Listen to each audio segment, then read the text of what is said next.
Mas Hozi, ceritain dong gimana waktu itu ketemu sama istri. Pas saat itu saya baru perjalanan dari arah Kulon Progo ke arah Kolombo, Jogja. Pas saat itu saya menggunakan angkutan umum Kobutri, dan kenyataannya kondisi angkutan umum waktu itu padat.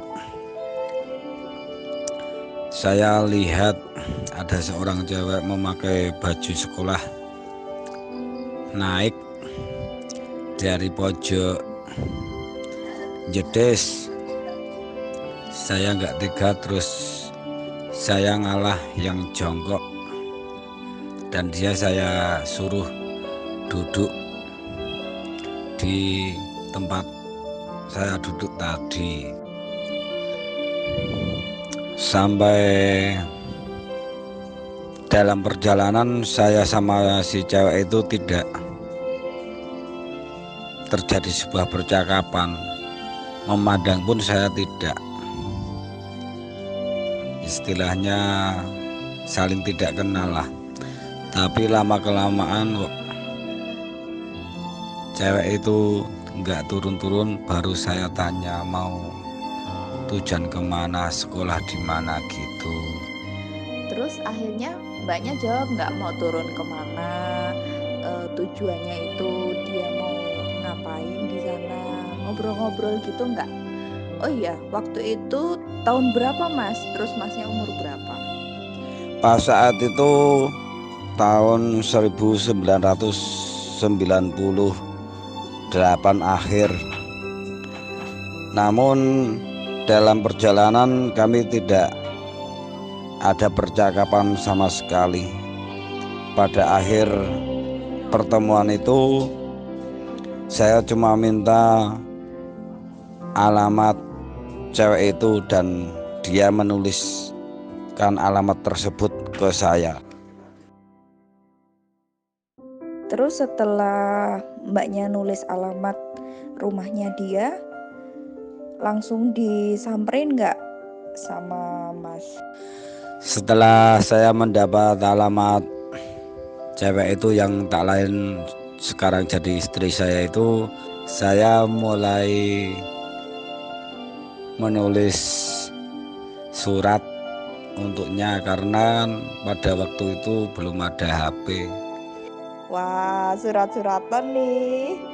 Terus langsung dibales nggak sama mbaknya? Oh iya, mbaknya namanya siapa sih istrinya? Saya menuangkan sebuah ungkapan-ungkapan dalam hati saya itu melalui surat-surat, hingga pada akhirnya pernyataan cinta kasih itu saya ungkapkan melalui surat juga. Saya dan istri saya itu mulai menjalin hubungan itu antara tahun 1999 sampai pada akhirnya kami menikah tahun 2005. Selama menjalani hubungan itu ada aral dan rintang tentunya, ada tangis, ada duka, ada bahagia tentunya, dan kami kadang mensikapi itu sebagai romantika sebuah cinta kasih, itu aja.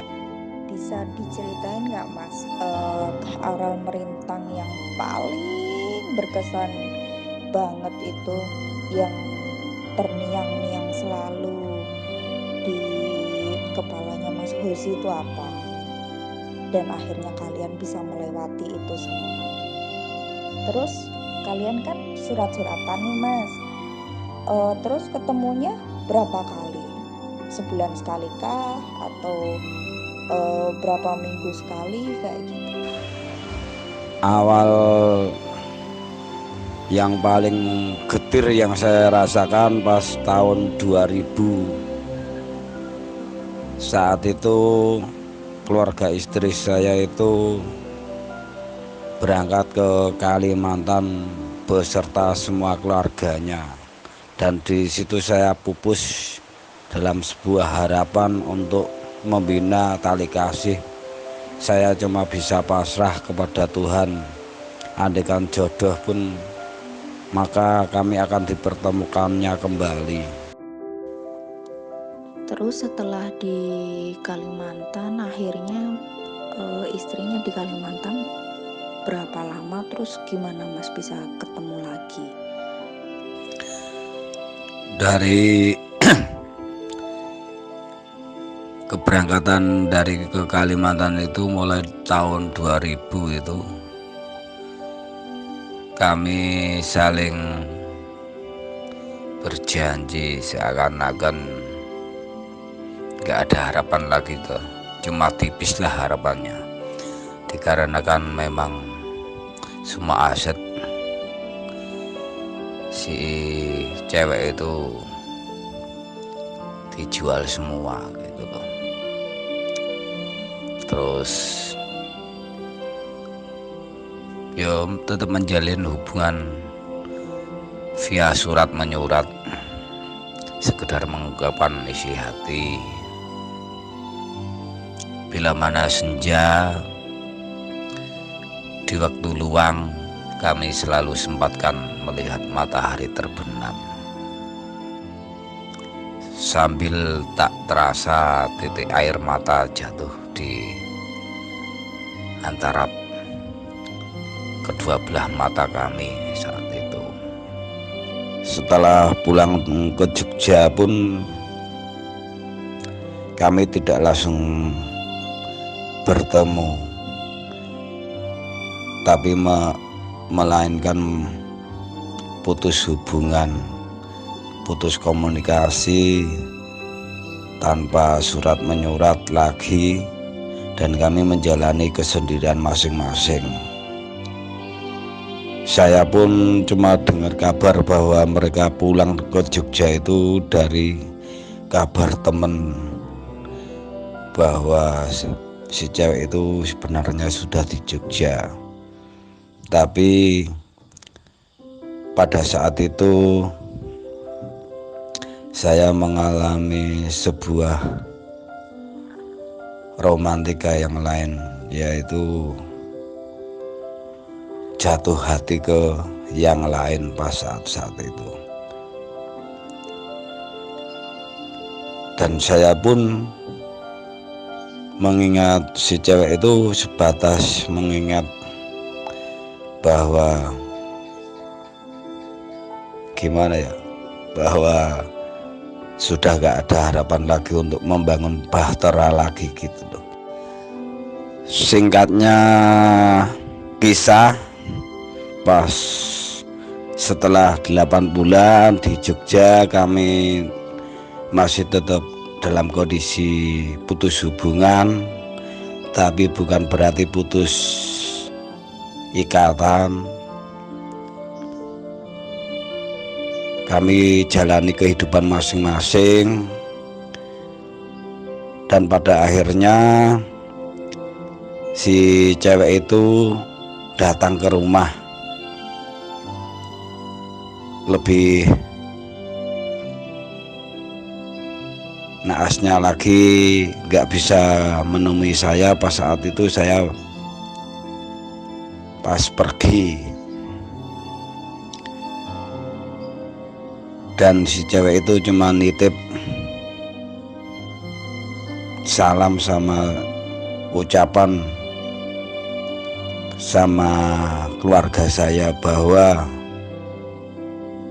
kondisinya saat itu sudah di Jogja, bekerja di toko buku. Kalaupun ingin meneruskan hubungan ataupun mau memutuskan hubungan, diserahkan semuanya ke keputusan saya pas saat itu. Terus akhirnya kalian bersatu lagi atau pacaran lagi dan akhirnya memutuskan untuk nikah tuh gimana Mas ceritanya Mas? Setelah saya dapat kabar dari keluarga bahwa si cewek itu datang, selang beberapa bulan pas saat itu saya menyempatkan untuk menengok cewek saya itu di tempat kerjanya. Lama tak bertemu, saya kondisinya carut marut oleh keadaan, oleh keketiran kehidupan saya, yang notabene pas dia ke Kalimantan saya merasakan kepingan hati saya yang berkeping-keping. Saya luapkan, saya mencoba memberontak pada keadaan. Baru saya merasakan benar-benar kehilangan pas mereka pergi ke Kalimantan itu. Kondisi saya sempat aut-autan, dan saya pas datang di tempat kerjanya cewek saya itu kaget dan pangling dengan keadaan saya. Enggak beberapa lama setelah pertemuan saya di tempat kerjanya itu, saya memutuskan untuk menemui orang tuanya, dan saya bilang ke orang tua saya untuk segera melamar cewek saya itu. Dan pada akhirnya singkat cerita kami menikah di tahun 2005.